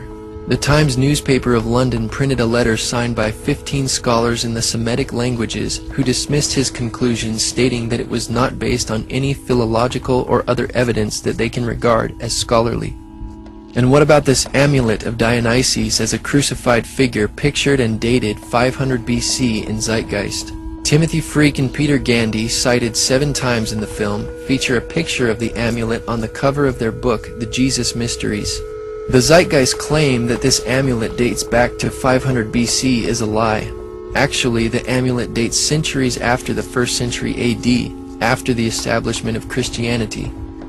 One researcher, James Hannam, documented, "Although it features on the cover of the Jesus Mysteries, Timothy Freak and Peter Gandy are actually quite circumspect about the amulet in the text. I emailed them to ask in which book they had found it. Peter Gandy kindly replied that it was in the 2nd edition of Guthrie's Orpheus and the Greek Religion, as well as R. Eisler's Orpheus the Fisher, first published in 1920. Oddly enough, it isn't in the appendix of either of these books. On my next visit to London, I looked both these books up at the Warburg Institute and found the note in Guthrie's work that the amulet was believed to be a fake. In subsequent email correspondence through an intermediary, Peter Gandy eventually came clean. I will quote in full. "I have to admit that James Hannam is correct. Kern's comment is indeed in Guthrie's book. In sum, not only is the amulet shown in the film Zeitgeist and on the cover of the Jesus Mysteries a fake, but at least one author of the book knew it was a fake and kept quiet about it until now. This displays the dishonesty of Zeitgeist's Freak and Gandy, discrediting their researching abilities." First, let me say something about Freak and Gandy's book. I do not recommend that book. I would prefer that no one ever read it. It's only marginally better than Percy Graves' work. Their research is on key parts, it's shoddy, and their source citations minimal, problematic. There's no way to know when they've gotten something right or wrong without redoing all their research, which makes their book useless. And that's the same complaint I had against Graves' book. To figure out what's in there that's even correct, you have to completely redo the whole work, and why even read the book if you're just going to do all the work yourself anyway. Edward Carpenter is cited 8 times, but is hardly a qualified expert in our current inquiry, but was a socialist poet, philosopher, and early gay activist in the late 1800s. Thomas Doane is cited 19 times in Zeitgeist for his work Bible Myths and Parallels in Other Religions.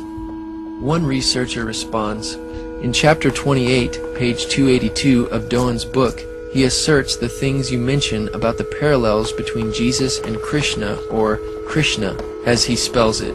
He gives the appearance of documenting his assertions about Krishna being crucified and resurrected, for example, in extensive footnotes.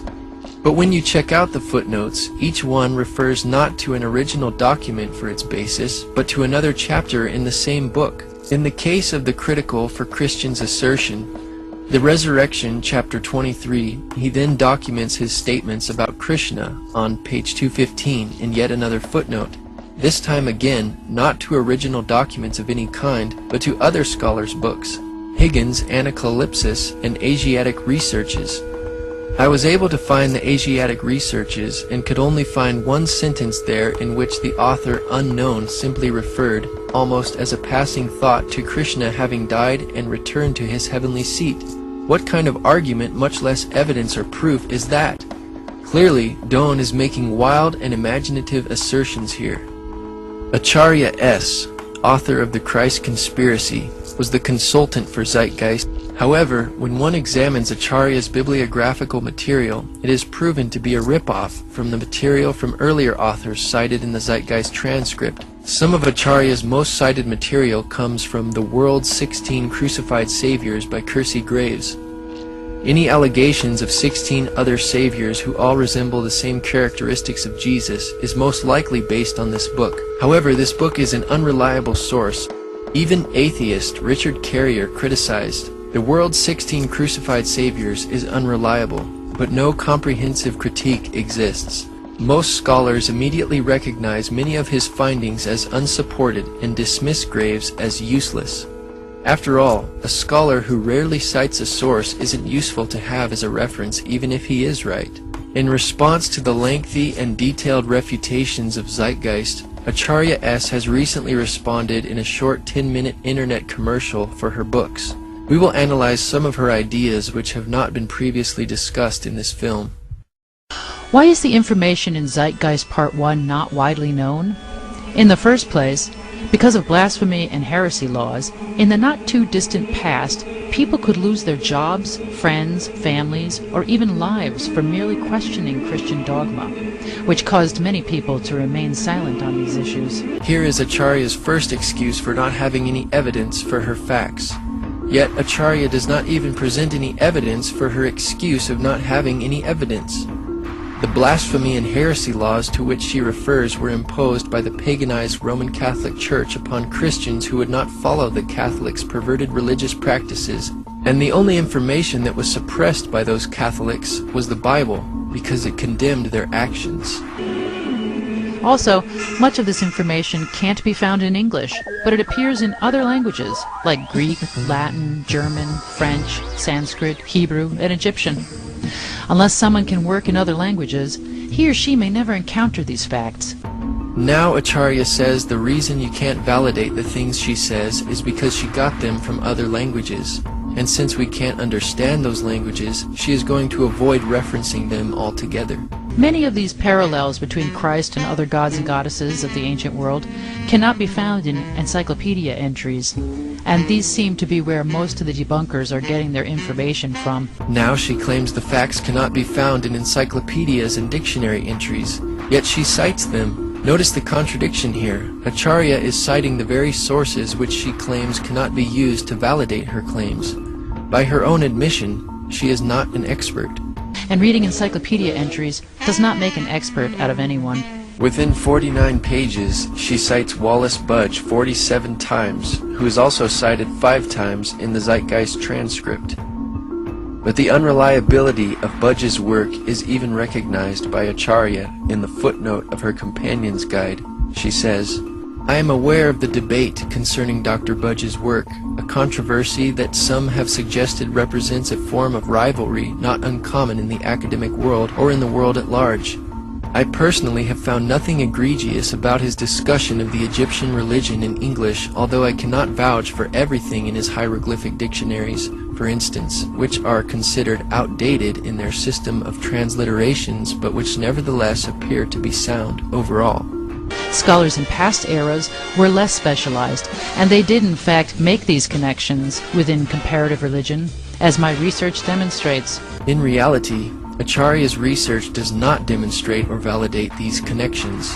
Even critical, non-Christian scholars have rejected Acharya S.'s research, among whom is Dr. Bob Price, who said, "She is quick to state as bald fact what turns out to be, once one chases down her sources, either wild speculation or complex inference from a chain of complicated data open to many interpretations." One of the most intriguing claims made repeatedly in these books is that among the mythical predecessors of Jesus as a crucified God were the Buddha, the blue-skinned Krishna, and Dionysus. Is there any basis to these claims, which Murdoch just drops like a ton of bricks?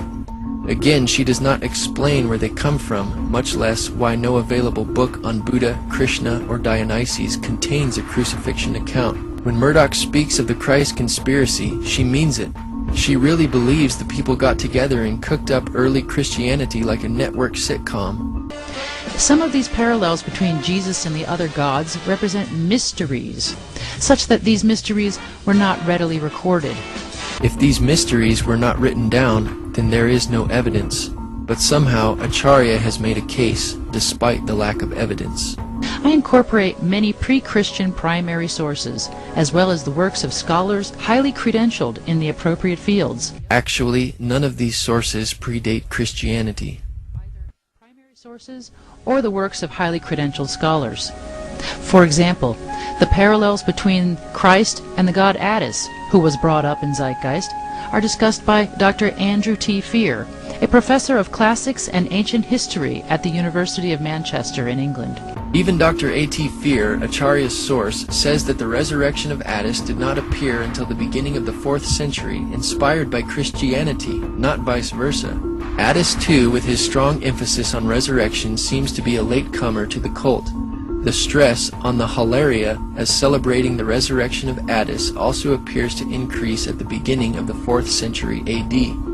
It is important to remember that here we are discussing a period of centuries, not merely years.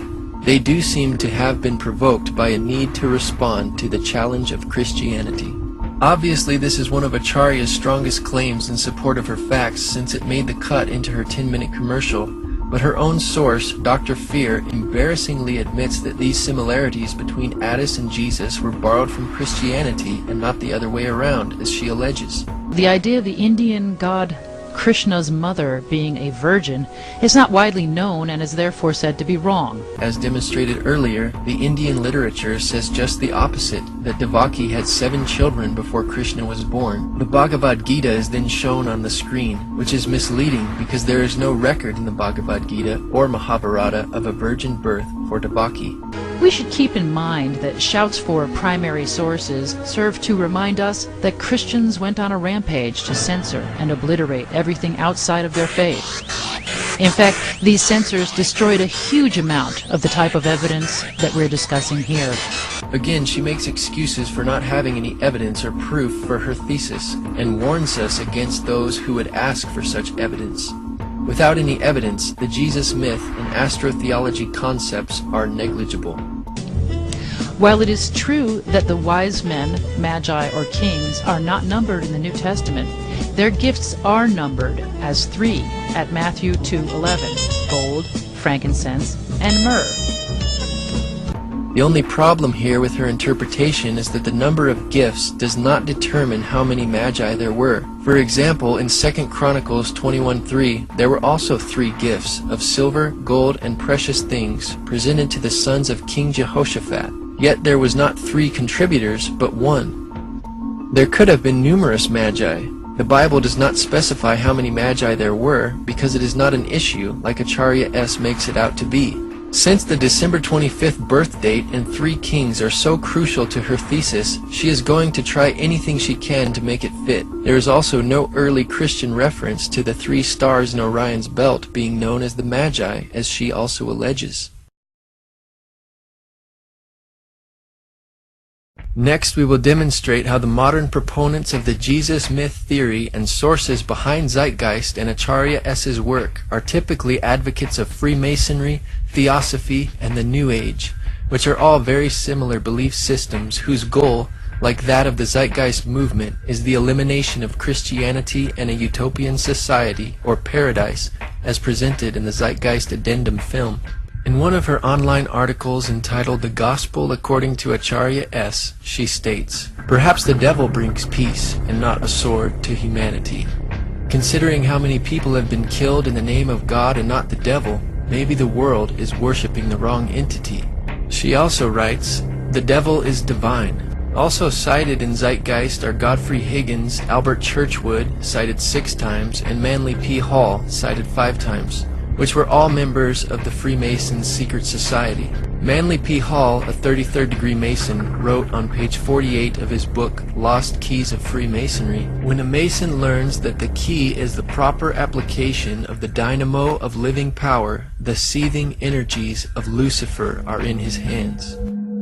Lucifer is a name frequently given to Satan in Christian belief. The usage as reference to a fallen angel stems from a particular passage in the Bible, Isaiah chapter 14, that speaks of someone who is given the name of day star or morning star as fallen from heaven. In Latin, the word Lucifer is the name for the morning star, the planet Venus in its dawn appearance. Though it seems Acharya S. ignorantly and lightly poses the hypothetical of worshipping the devil and the devil bringing peace to humanity, her sources, such as Manly P. Hall, H. P. Blavatsky, and Albert Pike, are much more bold in their allegiance to the devil, Satan, or Lucifer. They not only believed in the devil, but committed their work to the fallen angel, Satan, and his lies. Another Freemason quoted frequently by Acharya S. in the Christ Conspiracy is Albert Pike, who is considered one of the best interpreters of all Masonic ritual.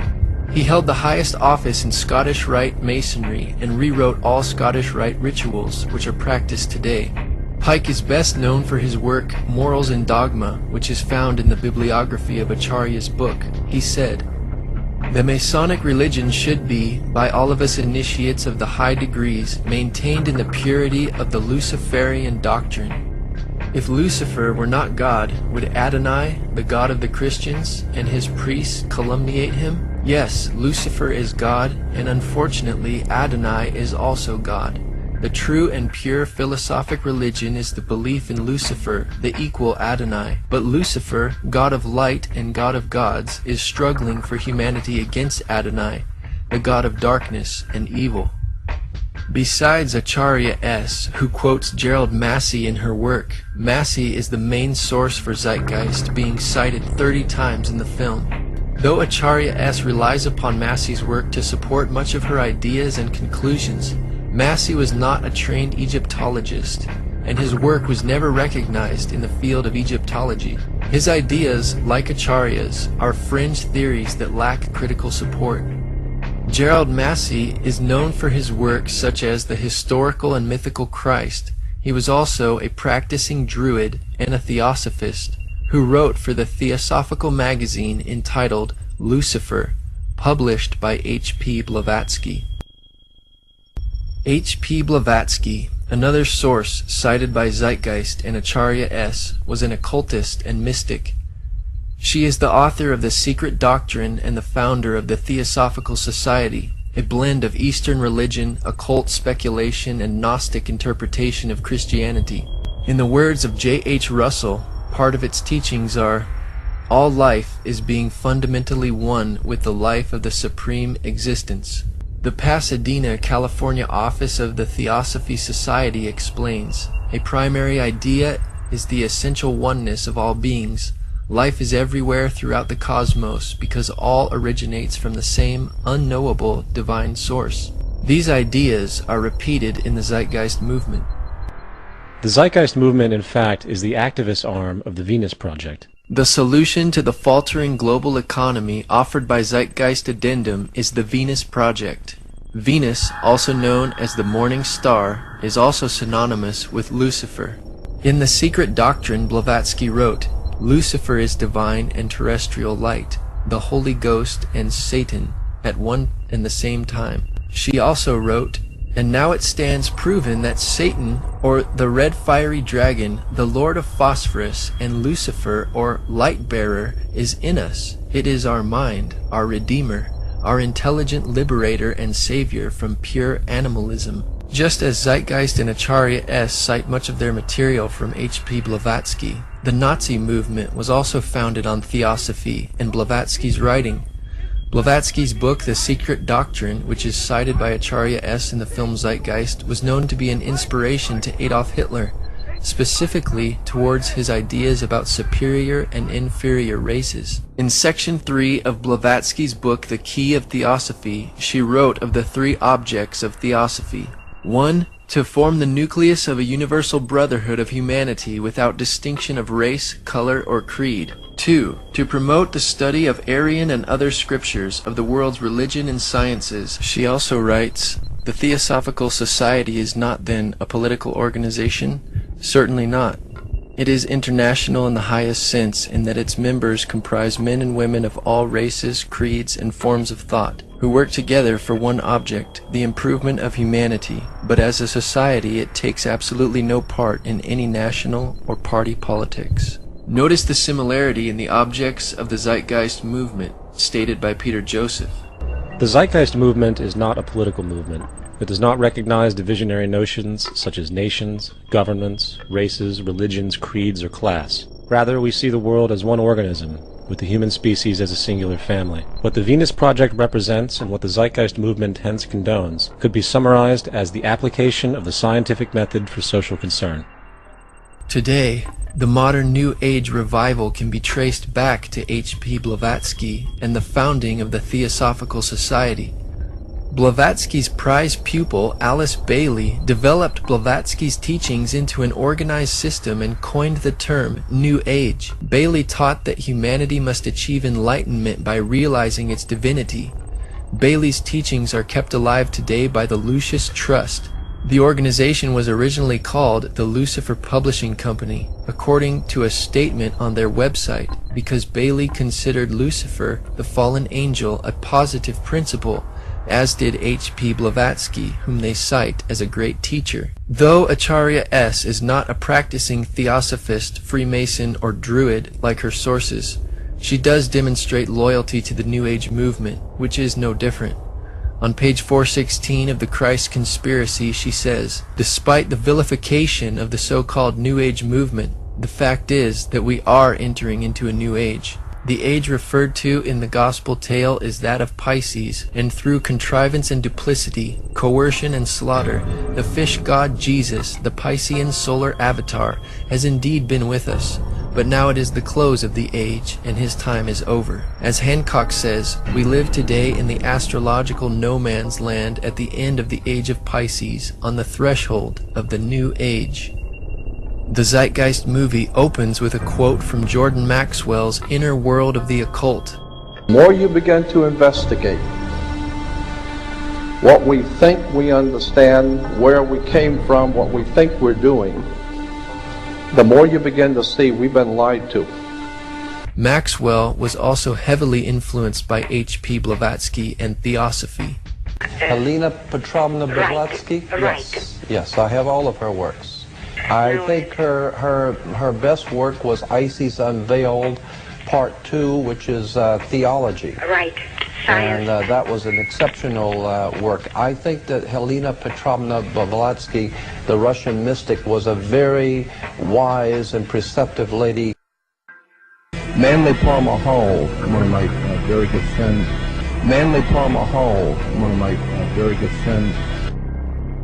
This main authority behind Zeitgeist and proponent of the New Age, Jordan Maxwell, believes he was put here by aliens to start his own religion. He is also one of Acharya's sources for the Christ Conspiracy. 2 white glowing objects came in very slow. They were not flying as such. They appeared to be just electronically or magnetically floating. And as they floated overhead, 5 more came in behind them, and at that point I totally went ballistic. I decided to rent a convertible and drive back up to Area 51 by myself, and no one knew this, and go back out to where we had this experience by myself, which I did. About a month later, now we're at the beginning of summer, I get a phone call from Paul, my publisher, who lives in Escondido, right down by San Diego, and he's telling me about this young lady who was a past life regressionist. And he said, "You got to go see this girl, she's sensational." And she says, "Well," and I'm just telling you what she said. She said, "They are Pleiadians, and they have brought you here to do something. And you are ultimately going to be a emissary," was the word, "an emissary for them. They're going to channel through you. They're going to use you, and they will speak through you." In the end, the most relevant change must occur first inside of you. The real revolution is the revolution of consciousness, and each one of us first needs to eliminate the divisionary, materialistic noise we have been conditioned to think is true, while discovering, amplifying, and aligning with the signal coming from our true empirical oneness. It is up to you. That depends on you and not somebody else. You yourself are the teacher and the pupil, you are the master, you are the guru, you are the leader. You are everything. Freemasonry, Theosophy, the New Age, and Zeitgeist movements all represent a relentless quest towards self-deification and the integration of all knowledge and spirituality in order to create a utopian society where all is one and one is all. The Bible is also in a head-on collision with this movement because, in contrast, it teaches that all is not one, all is not God, and human beings are not God.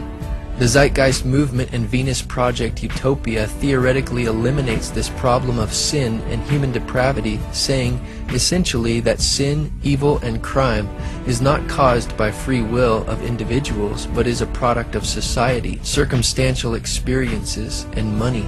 There is no such thing as a criminal. As repeatedly expressed, the monetary system generates corruption by its very construct. As far as society today, the most fundamental condition for offensive behavior is derived from the monetary system. In contrast, the Bible teaches that humanity's crises stem from the evil and sin of humankind. The Zeitgeist movement blames money for offensive behavior, whereas the Bible teaches the love of money is the root of all evil, bringing the cause of sin back to the individual's free will and choice. The doctrines of these movements forever removes any possible fellowship with Christians. The only obvious solution to this problem is the eradication of Christianity, as Acharya S. reveals on page 416 of her book, quoting Zeitgeist source Edward Carpenter. As for Christianity's role in this new age, Carpenter states, Christianity, therefore, as I say, must either now come frankly forward and, acknowledging its parentage from the great order of the past, seek to rehabilitate that and carry mankind one step forward in the path of evolution, or else it must perish. There is no alternative.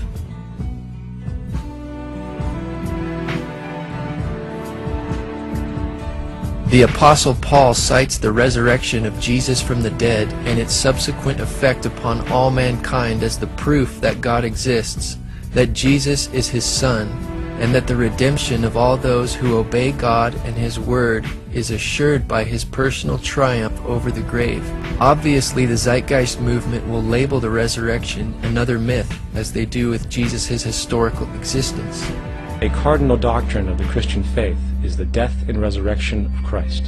This notion is so important that the Bible itself states, "And if Christ be not risen, then is our preaching vain, and your faith is also vain."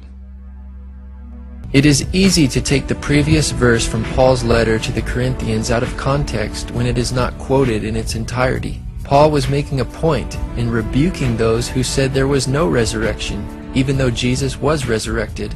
Paul said, "But now is Christ risen from the dead, and become the first fruits of them that slept." Yet it is very difficult to take this account literally, for not only is there no primary source denoting this supernatural event in secular history, awareness of the enormous number of pre-Christian saviors who also died and were resurrected immediately puts the story in mythological territory by association. Also claiming that there is no primary source denoting this supernatural event in secular history is inaccurate. Unlike Zeitgeist claims about the Jesus myth, the New Testament uses primary sources. The writers of the New Testament wrote as eyewitnesses from first-hand information. In addition to the non-biblical sources, the four Gospels are primary and authentic sources for the life of Jesus. Richard Bauckham, professor of the New Testament at University of St. Andrews, Scotland, wrote in his book Jesus and the Eyewitnesses, "The Gospels were written within living memory of the events they recount. Mark's Gospel was written well within the lifetime of many witnesses, while the other three canonical Gospels were written in the period when the living eyewitnesses were becoming scarce, exactly at the point in time when their testimony would perish with them were it not put in writing. This is a highly significant fact, entailed not by unusually early datings of the Gospels, but by the generally accepted ones. We imagine the traditions passing through many minds and mouths before they reach the writers of the Gospels, but the period in question is actually that of a relatively, for the period, long lifetime." Religious belief has caused more fragmentation and conflict than any other ideology. Christianity alone has 34,000 different subgroups. The Bible teaches Christians to be unified in love, regardless of how many professing Christians today behave contrary. Concerning church subgroups, the Apostle Paul spoke against the Corinthian church creating divisions and strife, saying it was carnal to do such in 1 Corinthians 3:3-11. Christianity, along with all other theistic belief systems, is the fraud of the age. On the contrary, Part 1 of the movie Zeitgeist is in every respect a fraud. This film professes to present the authoritative truth on what Christianity and pagan religions teach, yet genuine academic research and scholarship blatantly refutes the vast majority of these claims and strongly supports historic Christianity. In terms of Peter Joseph's ludicrous astrological and historical assertions, there is truly nothing new under the sun. The point raised by Zeitgeist about the Book of Revelation and the end times is important for the reason that this constant talk by Christian evangelicals may actually bring about Armageddon by setting up Christians to do battle.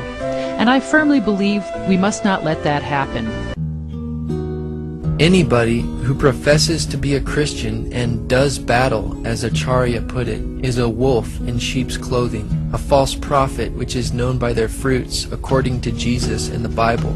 Jesus disarmed every Christian by his words to Peter when he said, "Put up again thy sword into his place, for all they that take the sword shall perish with the sword." Though many wars have been fought in the name of Christianity, these wars were in direct disobedience to Jesus' commandments. Jesus said, "Blessed are the peacemakers, for they shall be called the sons of God." Jesus taught to bless them that persecute and curse you and love your enemies. The Bible says that God hates people who love violence in Psalm 11:5. John the Baptist said to do violence to no man in Luke chapter 3 verse 14. Thus the Bible leaves no exceptions for a Christian to do battle if they are to obey its teachings. Commonly, people misunderstand the difference between the Old Covenant and New Covenant. The New Covenant is God's revelation to all mankind through Jesus Christ, His Son. The Old Covenant had symbols and shadows for the Jewish people of the New Covenant. Circumcision was a symbol of spiritual circumcision of the heart. Solomon's temple was a symbol of the spiritual temple of the church.